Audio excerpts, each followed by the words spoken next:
Shalom saudara-saudara yang dikasihi Tuhan.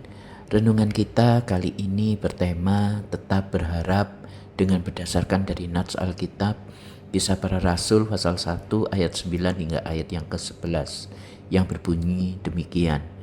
Sesudah ia mengatakan demikian, terangkatlah ia disaksikan oleh mereka dan awan menutupnya dari pandangan mereka.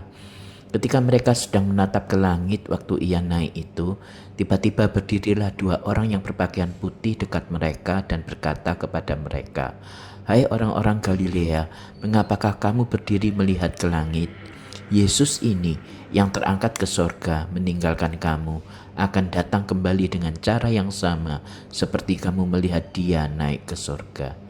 Saudara, hari-hari ini banyak orang hidup dalam kegelisahan. Berita tentang perang, ketegangan antar negara, ancaman kelangkaan BBM, harga kebutuhan yang terus naik, dan berbagai gejolak sosial membuat banyak orang bertanya-tanya, apa yang akan terjadi ke depan? Tidak sedikit yang mulai merasa cemas dan takut menghadapi masa depan. Di tengah situasi seperti itu, 2 hari lagi kita akan memperingati kenaikan Yesus Kristus. Sekilas peristiwa ini mungkin terasa seperti kisah rohani yang jauh dari pergumulan kita hari ini. Tetapi sesungguhnya kenaikan Yesus justru membawa pesan pengharapan yang sangat relevan bagi keadaan dunia saat ini. Ketika Yesus naik ke surga di hadapan murid-muridnya, itu bukan berarti ia meninggalkan dunia. Kenaikannya adalah tanda bahwa ia dimuliakan dan memerintah sebagai raja atas segala sesuatu.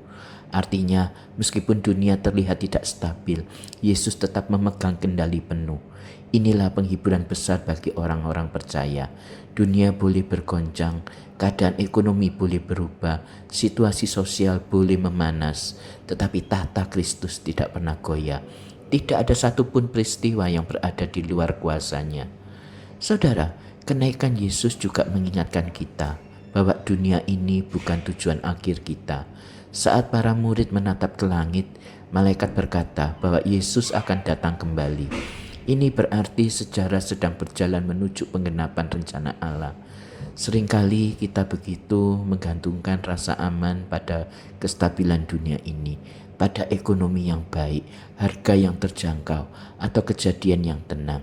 Ketika semua ini terguncang, hati kita pun ikut gelisah. Namun firman Tuhan kali ini mengingatkan bahwa harapan kita tidak terletak pada keadaan dunia, melainkan pada Kristus yang akan datang kembali. Bukan berarti kita mengabaikan realita atau tidak peduli dengan keadaan sekitar. Kita tetap bekerja, berusaha, dan bertanggung jawab. Tetapi kita tidak hidup dikuasai ketakutan karena kita tahu siapa yang memegang hari esok kita. Saudara, Tuhan Yesus juga tidak meninggalkan kita sendirian. Sebelum naik ke sorga, ia berjanji mengaruniakan Roh Kudus. Dan sampai hari ini, Roh Kudus tetap menyertai umat percaya. Di tengah kecemasan, ia memberi damai. Di tengah kebingungan, ia memberi hikmat. Di tengah ketidakpastian, ia memberi kekuatan untuk tetap teguh. Karena itu, respons kita sebagai orang percaya bukanlah hidup dalam kepanikan. Justru di tengah dunia yang penuh ketakutan, kita dipanggil untuk menjadi pembawa pengharapan. Saat banyak orang gelisah, kita menunjukkan ketenangan yang berasal dari iman. Saat banyak orang hanya memikirkan diri sendiri, kita tetap belajar berbagi dan peduli. Saudara, kenaikan Yesus mengajarkan kita satu hal penting. Karena Kristus memerintah, kita tidak perlu takut menghadapi hari esok. Mungkin kita tidak tahu persis bagaimana keadaan hari esok, tetapi kita tahu dengan pasti siapa yang memegang hari esok itu. Sebab itu, di tengah segala berita yang mengkhawatirkan, mari tetap percaya dan teguh berkata, Kristus telah naik ke surga. Karena itu kita tetap berharap kepadanya. Amin.